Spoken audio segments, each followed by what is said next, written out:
இனிமேல் பிரியாணி செய்யும் போது இந்த தப்பை பண்ணாதீங்க. ஸோ நான் சொல்ற மாதிரி நீங்க ட்ரை பண்றீங்கன்னா உங்களுக்கு பிரியாணி அப்படியே பாய் வீட்டு கல்யாண பிரியாணி எப்படி இருக்குமோ அந்த மாதிரி நீங்க ரெடி பண்ணிடலாம்.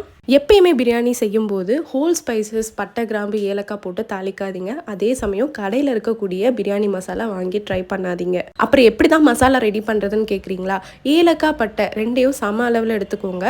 கிராம்பு அதுலேருந்து ஒரு 5% கம்மி பண்ணி எடுத்துக்கோங்க. ஏன்னா கிராம்பு நம்ம அதிகமாக சேர்த்துக்கும் போது அதிகமாக சாப்பிட முடியாது. பிரியாணி சாப்பிட சாப்பிட திகட்ட ஆரம்பிச்சிரும். அதே சமயம் குழந்தைங்க பெரியவங்க எல்லாத்துக்குமே நெஞ்செரிச்சல் ஏற்பட ஆரம்பிச்சிரும். ஸோ இது எல்லாமே பக்குவமாக கரெக்டாக இந்த ஒரே ஒரு மசாலா போட்டால் போதும் அப்படிங்கிற மாதிரி நம்மளோட நசிஃபாஸ் மர்மைட் ப்ராடக்ட்ல பாய் வீட்டு சீக்ரெட் பிரியாணி மசாலா அவைலபிளா இருக்கு. இந்த ஒரு ப்ராடக்ட்டை நீங்க ஆல் இன் ஒன் யூஸா எல்லா ரெசிபிக்குமே யூஸ் பண்ணிக்கலாங்க. சிக்கன் மட்டன் கிரேவி வைக்கிறீங்க அதுக்கு யூஸ் பண்ணிக்கலாம். இல்ல ஒரு மஷ்ரூம் கிரேவி பண்றீங்க, இல்ல ஒரு தக்காளி சாதம், இந்த மாதிரி எதுக்குனாலும் நீங்க யூஸ் பண்ணிக்கலாம். ஒரு வாட்டி வாங்கி ட்ரை பண்ணீங்கன்னா அடுத்து விடவே மாட்டீங்க. 100 கிராம் வாங்குறவங்களுக்கு ஃப்ரீ ஷிப்பிங்கும் பண்ணி கொடுத்துட்டு இருக்கோம். இது பக்ரீத் ஆஃபரா போயிட்டு இருக்கு. வேணும்னா புக்கிங் பண்ணிக்கோங்க.